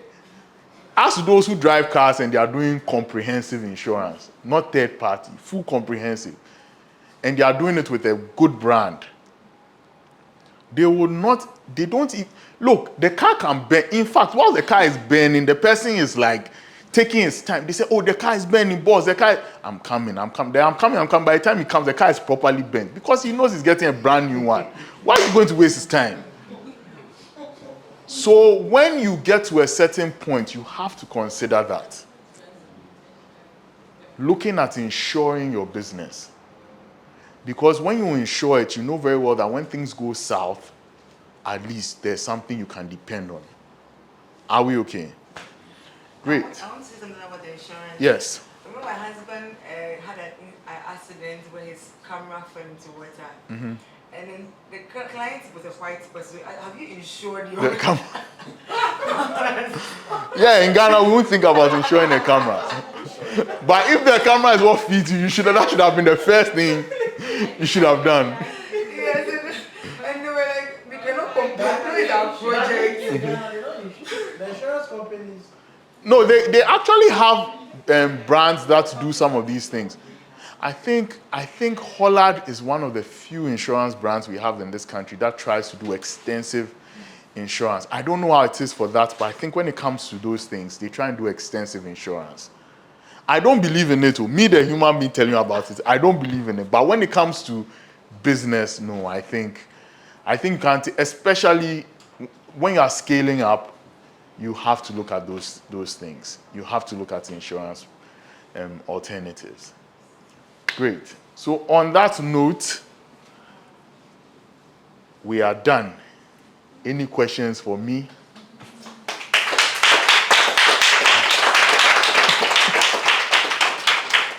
Great.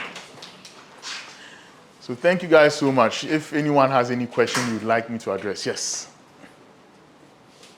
Thank you very much. Yeah. I'm Tim by name. I would like you to also talk on the pricing you mentioned. I'm not sure if I got you clearly on how Coca-Cola increased their price and Pepsi Stayed at the same rate. because what I was hearing was sometimes you have to look at your customers Yes. to know how you model your price. And, because of the service I'm in, there's sometimes they're discussing with customers. Sometimes they want to Dictate just what's the random price? Just give me a fixed price. And sometimes the price is based on what's your recommendation, what you're recommending for, and products like Apple. I don't know if they buy into the idea of modeling because whatever product Apple produces, there's always the market for it. People Okay. always want to purchase. So, I'd really like you to touch on that. Okay. How do we? So I was speaking about the marketing strategy and taking advantages of what we call the 4 Ps, right? And then the pricing bit happened. Now, remember that thing I mentioned about brand, right? I like that you use Apple. When you buy an Apple phone, you are buying the Apple brand. And their brand is that extra value they've put on top there. They are telling you that, well, when you buy Apple, after so many years of consistency, this is exactly what you get. You get quality, you get this, you get that, you get that. That is what you are buying. Are we okay? Because there are so many other brands you could get that will perform better than an Apple phone. But you are buying the Apple brand, and that brand has been built over time. So they can dictate certain strategies, pricing strategies. Are we okay? Remember that pricing in itself is moved by so many factors. When you are in a service space, for example, variable pricing is largely what happens. Have you noticed when you use the ride-hailing apps, Uber and Bolt will say they have a surge period, right? Surge is when now a lot of people are ordering the ride, so the driver has more choice, right? So it's more expensive. But when there isn't, the price comes down, tries to be relatively more modest so that people can afford it and use it. In services, we have that challenge too as well. So what I'm trying to tell you is that when it comes to marketing strategy, you need to understand, remember that marketing looks at the end user, your customer, how to satisfy them. So you need to have a fair balance to intertwine all of these four components together such that at the end of the day, the customer is satisfied. You can't sell something for 1,000 cedis and then that 1,000 cedis, the guy buys the thing and then questions himself. You understand? The person experiences whatever you are offering and questions himself. Let me go back to the example about the Pepsi and Coke thing I was trying to say. The customers know the Coke brand. Coke is a popular brand. But this was at a time where variants of soft drinks have also entered the market. Even though you're a top brand, your customers don't spend above a certain threshold for certain goods and services. And that's where that's what you should accept. Unless you are targeting a specific group, you are doing something we call niche marketing. For example, there are people who drink maybe a particular brand of water. So that water is tailored for only people who would spend X amount of money. That's different. But if you are doing some level of mass marketing or you are dealing in a mass market product, you have to be careful with how you price. Because if you price based on your feelings and your thoughts, thinking you are a superior brand, over what your customers will be, the highest threshold will pay for that thing, you would have nobody buying it. That's why Pepsi ran on that advert is still 1 cedi. Because it didn't make sense to anybody at the time. As we are sitting here, we are even struggling. I don't remember the last time I drank an actual bottle of Coke. It's not like, now I don't even think about the brands. And if Coke was even, if we go back to that, they were able to look at the numbers very well. They would realize that most of the exposure to choice when it came to soft drinks actually came within that space. Because the drinks were now, because there was a time, if you realize on TV, we had all the soft drinks doing adverts. After that thing, they stopped. It gave them the confidence. It made them realize that they could fall within customer Evoke set. So your marketing strategy in its entirety, looking at the product, the price, the place, the promotion, should find some synergy to satisfy your customer at the end of the day. That's all I was trying to say. Are we okay? Great. Any other question? Yes. Thank you very much for the presentation. It reminds me of something that happened with an initiative I had some years back with, thank God my brother is here, he's an investor in that initiative. That was, we came together and we wanted to do health and sensitization initiative. So we put money together, we started it, and it was going well. So we wanted to scale it. So we met this angel investor. And he met us and we talked, and they wanted 80% of the company. Of the business. Of the business. So because we didn't have money, we agreed. And all of a sudden, after some 2 weeks, they came back to us. They said their investors are not interested Again. Meanwhile, we have submitted the business plan and everything pertaining to the business to them. So we were disappointed and You should have we- taken we legal came. action. So after 1 month, exactly what we were doing, They they came to them. started doing it in front of their office. You should have taken legal action. So the question is, how can we protect our business plan or businesses while we are looking for funding? Thank you. Okay. First and foremost, I am so pained by this story, but I think this is where I always advise people that in as much as possible, when you are doing anything business and it comes to scaling the business, at that point, you need a lawyer. It's moved past the partnership between the two of you. You needed a legal person in there. If not even as a full-time person, someone to legally advise you on what you should be doing. Because there should have been some level of contract signed before even the investor conversation extends to a certain limit. There should have been some non-compete, non-disclosure conversation somewhere happening where they signed.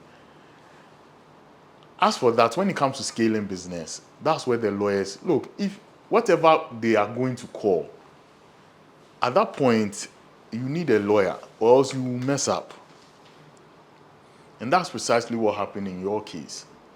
Because the interesting thing about intellectual property is it protects up to a certain point. And even there are certain things you can't protect, like ideas. You had a certain business idea. You can't protect it. Somebody can be thinking the same thing too. So you can't protect that. So these are conversations that when I'll always advise when it's time to scale, no, you get a lawyer involved. You get a lawyer involved completely. Because if you have evidence to these things, personally, I would say you should push forward and sue. Because it's a very painful thing to go through. But yeah, a lawyer should have been in there.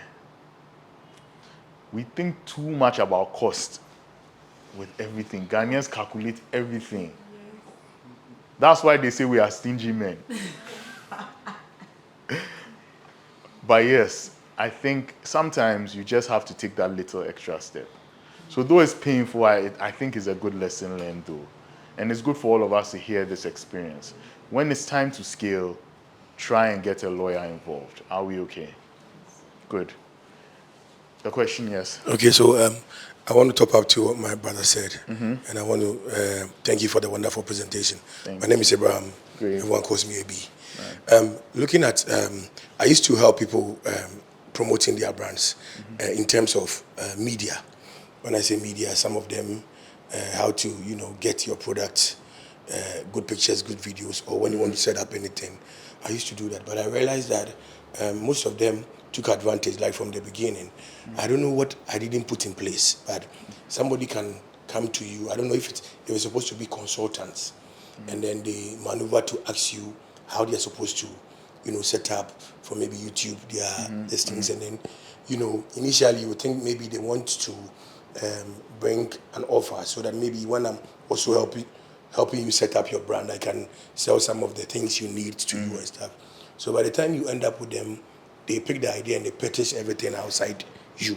So what are the ways to maybe secure those things and then make sure that people don't actually take advantage of what you tell them? Thank you. Well, I like this question because I suffered that in my early days with my friend.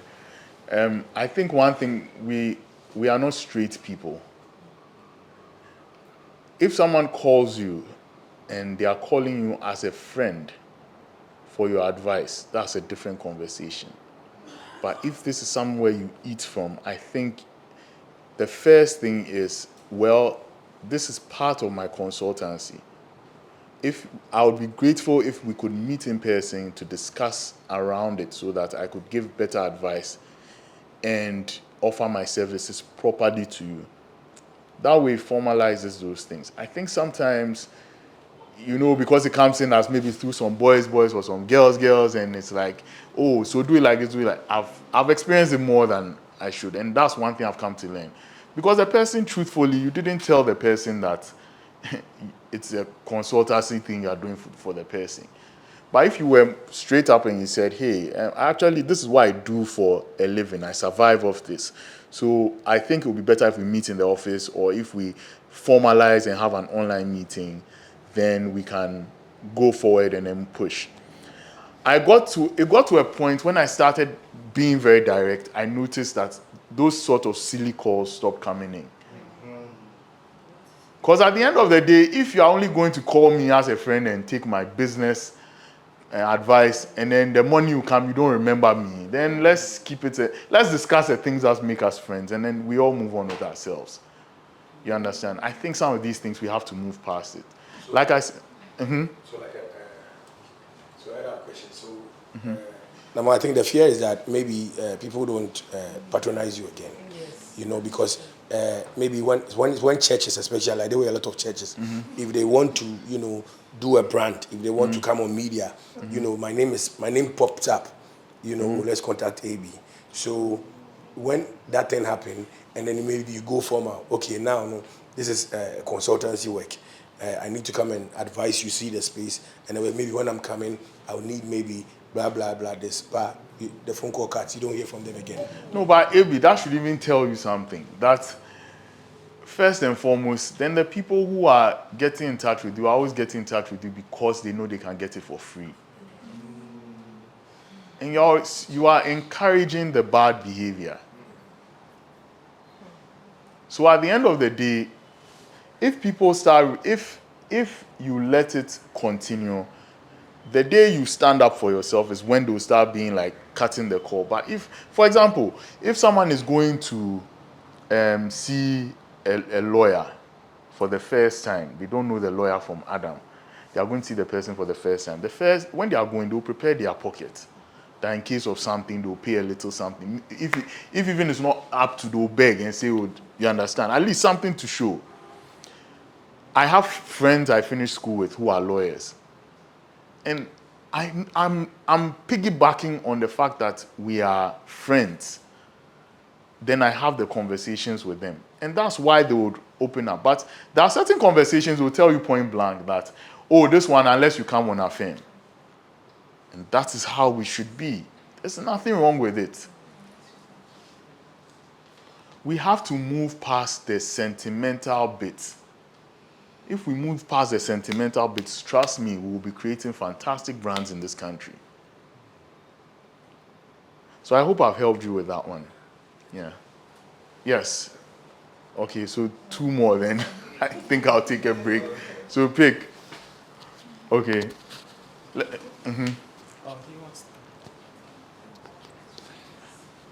Okay, you can do and then he does and then I take it. My question is somehow Similar to his, that's fine. but kind of career-wise. So I think I've also been victim of that. I applied for as a developer. So I think it has to do with documentation, and then some homework was given about an API that has to do with what's it called? Global warming and Africa. Just write something. They just figured out something. And then I've written, and months passed by. I think they were sponsoring an event. And then I glanced through their blog session. I know it wasn't my words for words, but reading through the article, it was, I was now, did these people take this idea, and it's a big company that if I go on social media. Well, what you just happened to fall for was, it was just they just played it well. Some people are like that. They would tell you, they would advertise for things, they would ask for applicant. If you call it stealing, it's also unfair because you and I were not there. But the thing is that sometimes some people do some of these things just so that they're exposed to a larger pool of ideas. And like I told you, ideas can't be copyrighted. So people find ways to get ideas. Like you said, you read the thing, you could see your idea in there. But the language is different. Maybe someone too thought of it. Have you thought of it like that? Precisely. So you see, that's why it's a risk, and that's life too. You can't protect everything 100. You have to sometimes expose yourself. If something happens that is similar to what you want to offer, and it's there, it's there. You kick yourself, cry about it, then you move on. Move to the next big thing that comes to your head. But like you said, it was a job that you applied for, thinking you'd get the position, and you put your best in there. Yeah. Whether they were dishonest on their part, you will never know. But it doesn't discourage you. It shouldn't end you. In fact, I'll take it as a compliment. To steal something that I've done and then try and do it. Wow, then I'm really onto something. So then maybe, you see, like what I was telling you, you weren't here when we're speaking about ways you can spot opportunity. But one of the ways you can spot opportunity is by solving a problem. If these people have been able to implement your thing even halfway, and then you can see other ways to better that thing, to push it to the next level, then why don't you push it? Because then they become more dependent on you when you try to push a better version out there. So it shouldn't be a deterrent. It should actually encourage you. You get it? Great. Let me have the last one. Okay, thank you very much for the opportunity. I want to know, what astuces can we look out for when we want to scale a business and we need money at that particular point, and the funding, you have to meet some conditions which maybe they want to take a bigger share of the business, and you are willing to give it out, but you know that what they are bringing compared to what you put in, there's some discrepancies. Okay, which aspects do you look at for to do that? Okay, well, outfits in terms of venture capitalist firms, I think there are a few websites that push those things out there. We have a few in Ghana, but I mean venture capitalist firms, a lot of them operate globally. So you can always check Twitter, I would always say start from Twitter, because there are a lot of firms who like to talk about, and that's why you get a lot of venture capitalist firms telling you about businesses they've sponsored, and then you get to their blogs and then their website, and then find the process. So I'd always say start from X, right? It's X now, for the venture capitalist firms. Now, when it comes to ownership, letting go of things, don't look at the now. Remember that what you are giving away is shares, and shares that would come when you are dealing with splitting profit. Remember, splitting profit, that's what you are looking at.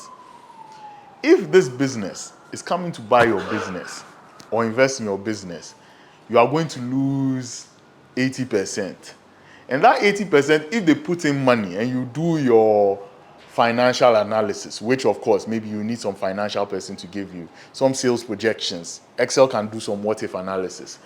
But if you do some projections and their investment is going to make you make more than $1 million when maybe you would have making 100,000 cedis if you owned everything, won't you rush to let go of that 80%? Because remember that you are now limited by the amount of shares you have. They will lose a lot more if the business crumbles. You understand? Maybe it's better you look at it when it comes to letting go of ownership. That's the narrative I'm trying to push now. Start looking at it from the profit you will make rather than the ownership you are going to lose, the control you lose. Because after all, if you lose a control and the control that you are losing, you are probably losing it at a place where it means that you would work less.